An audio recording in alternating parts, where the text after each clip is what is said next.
बच्चों पर बहुत प्रभाव पड़ता है, चाहे पारिवारिक रूप से नशा का भी ये शिकार हो जाता है। और किसी महिला को यदि जरूरत हो, कोई समस्या आती है पुलिस से हाँ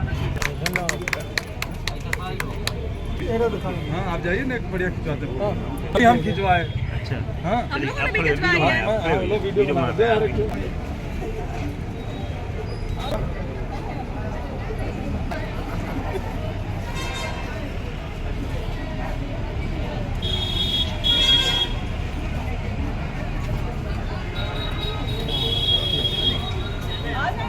ठीक है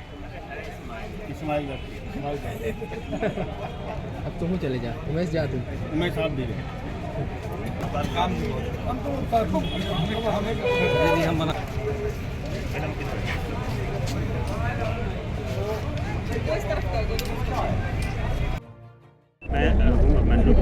पुराने बस स्टैंड से हुई है क्या?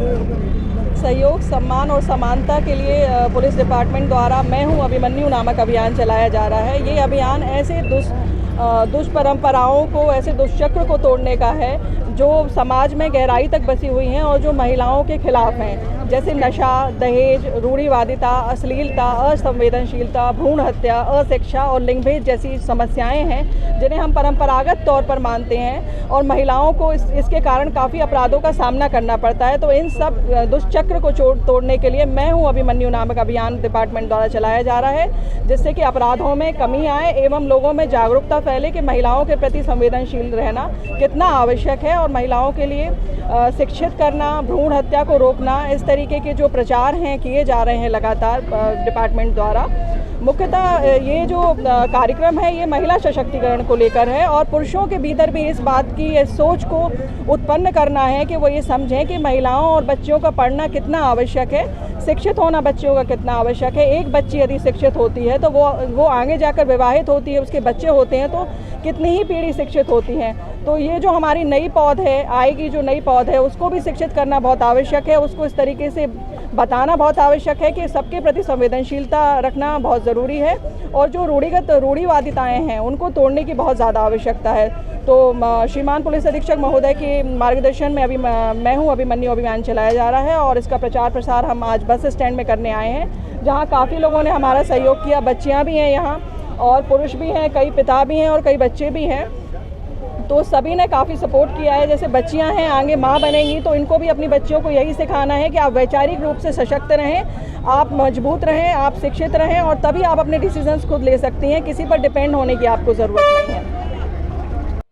जो महिलाएं रहती हैं इसी में फंसी रहती हैं और इसी का शिकार हो जाती है, इसी को हमें दूर करना है। जैसे लिंग भेद में क्या होता है कि ये काम में पुरुष करेंगे, ये महिला नहीं करेगी, तो मतलब लिंग के आधार पर, पुरुष महिला के आधार पर हमें क्या है, किसी की जो समानता है, किसी के अधिकारों का हनन नहीं करना है, ठीक है ना। परंपरागत तौर से सोचते हैं कि इनकी तो ब्याह हो जाना है तो चले जाएंगे दूसरी जगह, लेकिन क्या आप चाहते हैं कि आपके घर में जो आने वाली बहू है शिक्षित हो? चाहते हैं क्या?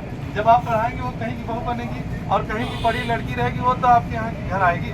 और एक महिला जो है ना, दो घरों का मतलब रोशनी होती है, ठीक है ना। पढ़ी लिखी महिला जो होती है उनके बच्चे बहुत होशियार होते हैं। आप देखना, कंपेयर करना कभी, जिनकी जो माँ बहनें पढ़ी लिखी रहती हैं उनके जो बच्चे होते हैं वो वैसे मतलब अन्य की तुलना में वो ज़्यादा इंटेलिजेंट होते हैं। अक्सर आप देखेंगे उनका सब ज़्यादा मतलब, ठीक है ना।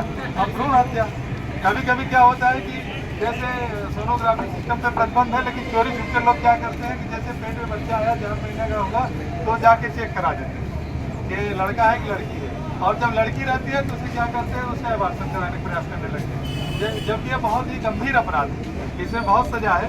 तो इसमें आपको ऐसा नहीं करना है कि हम मतलब लड़की होने कारण उसे मार दें, उसे आने ही न दें।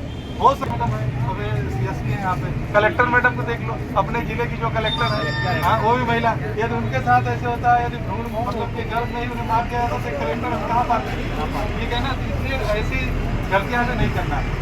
अब कभी क्या होता है कि जाते हैं और उनको उतना लड़के लड़कियाँ तो चला कि आप लड़के को अच्छी चीज़ें ला रहे हो, लड़की की नहीं ला रहे हो।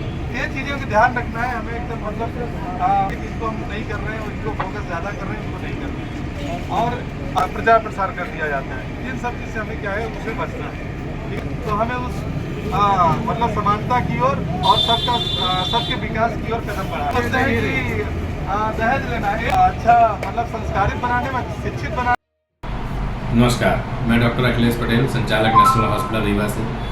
आज आप लोगों के माध्यम से कैंसर के लक्षण को कैसे पहचाने इस विषय में एक छोटी सी जानकारी देना चाहूँगा।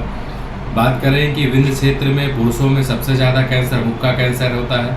मुख के कैंसर को कैसे पहचाने? कभी भी मुंह में या जबान में कोई भी छाले जो हफ्ते 10 दिन से ज़्यादा समय तक हैं, दवाओं से ठीक नहीं हो रहे हैं, तो अपने नज़दीकी चिकित्सक को ज़रूर दिखाएं। हो सकता है वो बड़ी गठान हो।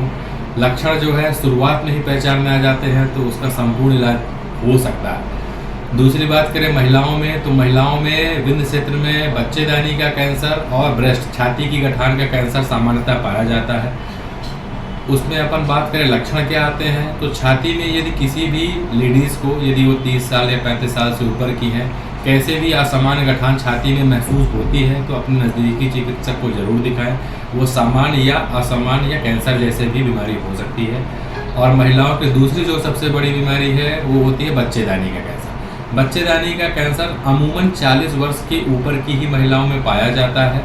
उसमें असामयिक तरीके से रक्त का स्राव या मावात का जाना, ये उसका प्रमुख लक्षण रहता है। तो यदि किसी भी महिला को असामान्य रक्तस्राव और मावात जाने की शिकायत लगातार बनी हुई है तो अपने नज़दीकी चिकित्सक को जरूर दिखाएं। ये हो सकता है कि बड़ी बीमारी हो।